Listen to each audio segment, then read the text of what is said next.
दो लोग वहां पे खाने को खोल दें, Felix and take it one person, just open it, सिर्फ ओपन करके रख लें जब तक हम इसका तर्जुमे को सुनेंगे। Before we start, let's pray. जी मिशीर के बाप सलामती की शहजादे ने तेरा शुक्रगुजार है सुबह कि तूने मुझे इस काबिल किया ताकि ये सुबह ये तेरे खुद पर आखिरी कल पे मैं बयान कर सके सुबह पे। तो उससे मिन्नत करके दुआ करता हूँ ये सुबह तो मेरी जुबान का जुम्मा दे ये सुबह और मुझे मेरी मदद करता है कि मैं मुझ में हो के बोले इस वक्त ताकि ये तेरे बच्चों को तेरे इस आखिरी कलमे के बारे में बता सकूं। आमीन। Happy Good Friday to all of you. Praise the Lord. I'm doing English. The final word of Jesus speak before he sacrificed his life for our sake. और आखिरी कलमा जो खुदावन ने हमारे लिए सूली के मकाम पे कहा, Father, unto thy hand I commit my spirit. आए बाप मैं अपनी रूह तेरे हाथों में सौंपता हूँ। You know, like while we are watching that clip, और जब क्या हम इस छोटे से क्लिप को देख रहे थे and while we are watching that one, and you know, like I was become afraid. Oh my God! और मैं थोड़ा सा घबरा गया कि आए मेरे खुदा, What a painful word he spoke before he died on the earth, and that word I am telling you about. और मैं वो सुन रहा था कि ये खूबसूरत जो है दर्द से निकले हुए अल्फाज थे जो कि मेरे यीशु के मुंह से निकल रहे थे। The cross of Jesus Christ is the center of everything. यीशु मसीह का जो सूली है वो हर चीज का सेंटर है। He was eager to go to the cross before apart from he could not fulfill his divine mission. और यीशु ने अपने उस इलाही मकसद को पूरा करने के लिए सूली पर चढ़ने के लिए अपने आप को पेश किया। I believe from this verse phrase we can learn 4 things. और आज हम इस बात से अल्फाज से 4 चीजों को सीखेंगे। The first, sonship, और यहाँ पे हम बेटे के बारे में देखेंगे and we will focus on the word father. और हम थोड़ा सा देर बाप के ऊपर फोकस करेंगे। What we see here, और यहाँ पे हम ये देखेंगे, even the midst of Jesus' pain and agony, और यहाँ पे हम देखेंगे दर्द और तकलीफों के बीच में Jesus is running toward his father, और बाप की तरफ उनका पूरा रुझान बाप की तरफ है, rather than running to others. और यहाँ पे किसी और की तरफ भागने से बजाय वो अपने बाप की तरफ भाग रहे हैं। I will tell you like something like, as you know, like when our child, और हम small जैसे child, जानते हैं कि जैसे हमारे छोटे बच्चे when they are in some kind of trouble or in pain or scare, और जब वो किसी भी मुश्किल परेशानी में तकलीफ में होते हैं, and you know like where they will go, और उन्हें पता होता है कि उन्होंने कहाँ पे भागना है, exactly where they know where they run. और उन्हें पता होता है कि उन्होंने कहाँ पे भागना है, They run toward their father और वो अपने बाप की तरफ भागते हैं, because kids knows क्योंकि बच्चे जानते हैं where there is father, और उन्हें पता होता है कि कहाँ उनका बाप है, there is safety, और वो जानते हैं कि वहाँ पे थोड़ी सी हिफाजत उन्हें मिलेगी, there is security, और वहाँ पे वो बिल्कुल हिफाजत के साथ रह there सकते is हैं, love and care. और वहाँ पे मोहब्बत है और वहाँ पे उन्हें बचाया जा सकता है। In the same way, Jesus knows. और से उसी तरह यीशु भी जानते हैं, Yes, I'm dealing with pain and agony, और यीशु यहाँ पे अज़ियत और इन सारे दुखों में घिरे हुए हैं, but my father, और वो अपने बाप के पास जा रहे हैं, my father. और अपने बाप के बारे में कहते हैं, What I mean to you and I, sometime I and you dealing with pain and agony. और बहुत सी दफा हम भी जो है इसी तरह अज़ियत और मुश्किलों परेशानियों में गिर जाते हैं, We are running to others और हम दूसरों के पास भागते हैं, instead of God. और हम खुदा को छोड़ के दूसरों की तरफ भागते हैं। Someone said very lovely, और किसी ने बहुत खूबसूरती से कहा, we run to food. और हम जो है बेवकूफों की तरफ भागते हैं। We run to food. हाँ, हम फोन करते हैं, लोगों को कॉल मिलाते हैं, Instead of throne. और यहाँ के Instead of throne. हाँ बजाय इसके कि हम कांटों के ताश के पास जाए, हम फोन के पास जाते हैं। We're running to all of the people to get some kind of counseling, to comfort. और हम बहुत से लोगों के पास जाते हैं ताकि हमें उनसे कुछ काउंसलिंग मिल सके, और हमें कुछ तसल्ली मिल सके, हमें कुछ रिलीफ मिल सके। But we forgot लेकिन हम भूल जाते हैं where we have to go. कि हमने कहाँ पे जाना है। The first thing we reflect और The first thing we reflect, the first thing we want to do, to run to Father. और पहले हमें सबसे पहले हमें अपने बाप के पास जाना चाहिए. We need to run to our Father only. हमें सिर्फ बाप के पास जाना चाहिए. With His sonship, और उसकी बेटे की इस sonship relationship comes with protection. बेटा और बाप की मोहब्बत में Comes with protection. और वो एक हिफाजती दौर आए, उन दोनों के बीच में हिफाजत आ जाती है. Come with provision. और वहाँ पे वो मुहैया करता है. Come with the gift of prayer. और वहाँ पे दुआ का तोहफा हमें मिलता है. And come with our relationship, strong relationship with God. और हमें बाप के साथ एक मजबूत रिश्ता मिलता है. Let's see with the second part. और हम दूसरे हिस्से को देखेंगे. Father, unto thy hand I commit my spirit. आए बाप, मैं अपनी रूह तेरे हाथों में सौंपता हूँ. Here we learn the lesson we are going to see servant, the supreme authority, and we will focus the word on hand. Sovereignty is a supreme authority, यानी खुदा की शहानत को जाहिर करता है, उसके हाथ को जाहिर करता है. Here we can see there is lot of hands. और हम देखते हैं बहुत से लोगों के हाथ होते हैं dealing with Jesus. और जो कि यीशु के साथ डील कर रहे होते हैं. People use their hand to beat Jesus. और यहाँ पे बहुत सारे लोगों ने अपने हाथों को यीशु को मारने के लिए उठाए हैं. And use their hand to wipe him. और किसी ने कोड़े मारने के लिए, तमाचे मारने के लिए. लोगों ने उसे अपने हाथों से मारा, कोड़े मारे. And use their hand to put a crown of thorn on his head. और अपने हाथों से इसके सर पे कांटों का ताज पहनाया. And nail his hand and feet to the cross. और उसके हाथ और पांव जो कीलों के साथ सलीब पे ठोके गए. Many people hands abuse Jesus. और बहुत से लोगों ने यीशु को दुत्कारा. बहुत से हाथों में. Many people's hand abuse Jesus. Yeah, हाथों में. But yes. But when Jesus said, Father, unto your hands, और जब यीशु ने कहा कि ऐ बाप, there is a sense when we said to you, to your hands, there is a safety. और जब खुदा बाप के हाथों में कोई चीज आ जाती है तो उसकी हिफाजत हो जाती है. Because his hands are sovereign. क्योंकि उसके हाथों में सॉवरेनिटी है. I know your hand. क्योंकि मैं तेरे हाथों को जानता हूँ. Handle me. कि तू मुझे संभाल सकता है. The way I should be handled. और जिस तरह मैं संभालता रहा. You know what? As a believer, we should be confident, even in the midst of chaos, even in the midst of laziness, confusion in our life, we are in God's hand. और जितनी भी मुश्किल परेशानियां तकलीफें आ जाए, हमें अपने आप को खुदा के हाथों में ही संभालना है.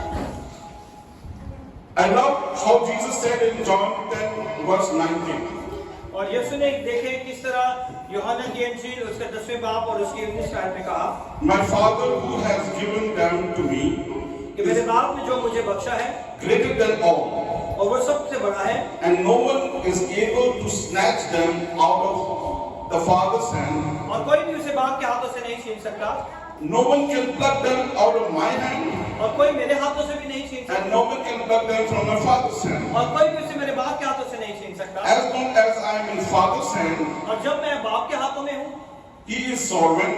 और वो जो है एक शहानत के अंदर है. He is in control. और वो एक कब्जा के अंदर है. So what you going through right now?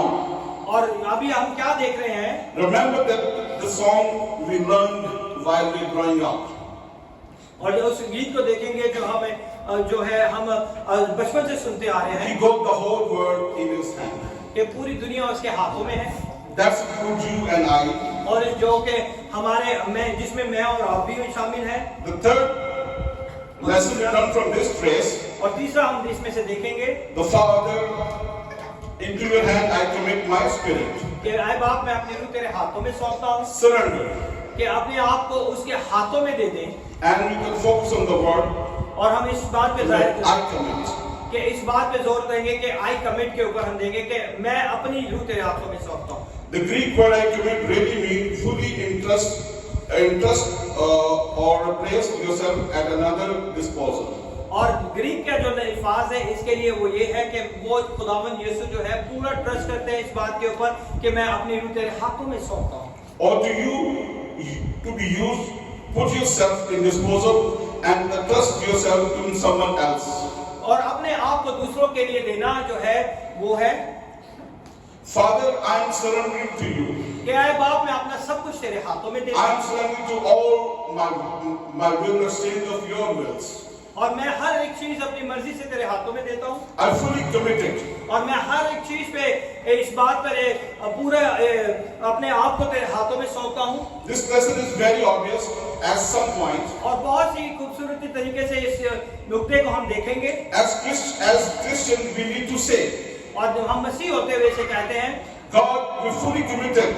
कि बाप हम सब कुछ तेरे हाथों में सौंपते हैं We fully surrender to you. और हम सब कुछ तेरे हाथों में देते हैं। Father, into your hand I commit myself. और आज अपने आप को हम अपने खुदा बाप के हाथों में देते हैं। Father, into your hand I commit my marriage. आज मैं अपनी शादीशुदा जिंदगी को तेरे हाथों में देते हैं। Father, into your hand I commit my financial pursuit. आज मैं अपने सारे फाइनेंसिस को तेरे हाथों में सौंपता हूँ। Father, into your hand I commit my singleness. और आज मैं अपने अकेलेपन को तेरे हाथों में सौंपता हूँ। Father, into your hand I commit my business aspiration. और आज मैं अपनी बिजनेस की सारी चीजों को तेरे हाथों में सौंपता हूँ। Father, into your hand I commit my career, my job. और मैं तेरे हाथों में अपनी जॉब और अपनी दुआ को सौंपता हूँ। Father, into your hand I commit my monthly sale target. और अपने हदिये और अपने नजराने को तेरे हाथों में सौंपता हूँ। And this is something very great, like we can commit ourselves to God. और ये बहुत खूबसूरत चीज है कि हम अपने आप को अपने खुदा के हाथों में We सौंप can दें। include so many things. और इसमें हम बहुत सारी चीजों को ऐड कर सकते हैं। Like we can add like a sorrow, pain, agony, difficulty, sickness. मुश्किलें, परेशानियां, दुखें, तकलीफें, आजमाइशें, Our children, our family, our brother अपने and बच्चे, sister, अपने बहन भाई और अपने सब कुछ and our wife as well. और अपनी बीवियों को भी। Father, into your hand, every single thing I ever want to accomplish in my life. और वो हर चीज जो मेरी जिंदगी में आती है, Lord, I will surrender my will exchange for your will. और मैं अपनी मर्जी तेरी मर्जी में पूरी करता हूँ। God is calling us to fully committed, और totally खुदा हमें surrender. चाहता है कि हम पूरे तरीके से खुदा के बीच में आ जाएं। Father, unto your hand I commit. और आए बाप मैं आप सब कुछ तेरे हाथों में सौंपता हूँ। As we grow up, और जैसे हम बढ़ते हैं we learn and sing all these hymns. और जो हम ये गीतों को सुनते हैं, That time I didn't understand what that's been. और तब हमें ये पता नहीं होता कि हम क्या सीख रहे हैं। And the hymn was, I learned, you and me as remember, I surrender. और हमें ये गीत शायद याद हो कि आई सरेंडर के जो गीत है इंग्लिश का, Oh, to thee, my blessed Savior, I surrender all. He is teaching us about surrender. यहाँ पे हम देख रहे हैं कि खुदा हमें ये सिखा रहा है कि किस तरह हमने अपने आप को खुदा के बीच में देना है। Let's look at the final word, salvation. और चौथा देखेंगे हम निजात की तरफ हम देंगे, And we focus on the word spirit. और यहाँ पे हम रूह के ऊपर फोकस करेंगे। Even though Jesus knew his body will go into grave, but his spirit will live on. और यीशु ये जानते थे कि उनका जिस्म जो है वो कब्र में जाएगा, लेकिन उनकी रूह जिंदा रहेगी। Even in death, I am sacrificing my life to you. और मौत में भी मैं कुर्बानी की हालत में ये मौत दे रहा हूँ। He understands this is not the end of him. और वो जानते थे कि यहाँ पे वो खत्म नहीं हुए, Even though his body और यहाँ पे उनका जिस्म is going to grave, कि उनका बदन जो है वो कब्र में जा रहा था, but his spirit is committed to Father. मगर उन्होंने अपनी रूह को जो है बाप के हाथों में सौंपा। Let's be remember, हमें ये याद रखने की जरूरत है, this is difficult to lose our loved one. ये बहुत मुश्किल है कि हम अपने मोहब्बत वाले को खो दें, Difficult to face death as we get older. और ये बहुत मुश्किल हो जाता है जब किसी के साथ ज्यादा वक्त गुजारते तो वो हमसे जुदा हो जाए। We remember my body may decay, but my spirit is in your hand. क्योंकि हमारा जिस्म जो है गल सड़ जाता है, लेकिन रूह जो है वो बाप के हाथ में रहती है। Father, I commit my spirit. और बाप मैं अपनी रूह तेरे हाथों में सौंपता हूँ। It's a promise. ये एक वादा है, Just as Jesus raised from the dead, जैसे यीशु मुर्दों में से जी उठे, you and I also. हम भी मुर्दों में से जी उठेंगे। Church, I want to tell you something more which happened while Jesus was on the cross. और मैं आपको बताना चाहता हूँ कि यहाँ पे और भी बहुत कुछ हुआ जब There यीशु is- सलीब पे थे। There are 6 miracles happened at Calvary. और 6 बड़े मौजे कैलवरी में हुए A miraculous darkness enveloped the earth for 3 hours. और वहां पे तीसरे घंटे के बीच में पूरे मुल्क पे अंधेरा छा गया। The thick curtain of temple was torn into 2 from the top to bottom, और यहाँ पे हैकल का पर्दा जो है ऊपर से लेके नीचे तक फट like गया। a gigantic hand took hold of that at the top and broke it apart. Rocks opened, graves split into 2. पहाड़ चट्टानें तिड़क गई और कब्रों खुल गई। Many bodies of saints which slept arose and come out of और grave बहुत सारे मुकद्दसीन जो थे वो जी उठे and goes to holy city and appears to many. और वहां पे मुकद्दस शहर में जाके बहुत से लोगों को नजर आए। That's the good news. और आखिरी जो है अंजीर की मनादी। Good news as we travel through these 7 sayings of Jesus Christ. और जब हम इन 7 अल्फाज को सुनते और कहते हैं, Is this story not end there? यहाँ पे वो कहानी खत्म नहीं होती। Because after 3 days, और तीसरे दिन के बाद, after 3 days later, something happened amazing. और वहां पे तीसरे दिन के बाद बहुत खूबसूरत एक काम हुआ। The good news about the Christian faith.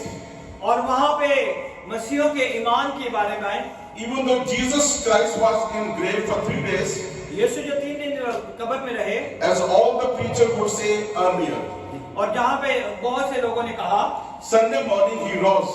और संडे के दिन जो है वो मुर्दों में He got up, and in fact that Jesus Christ rose from the dead,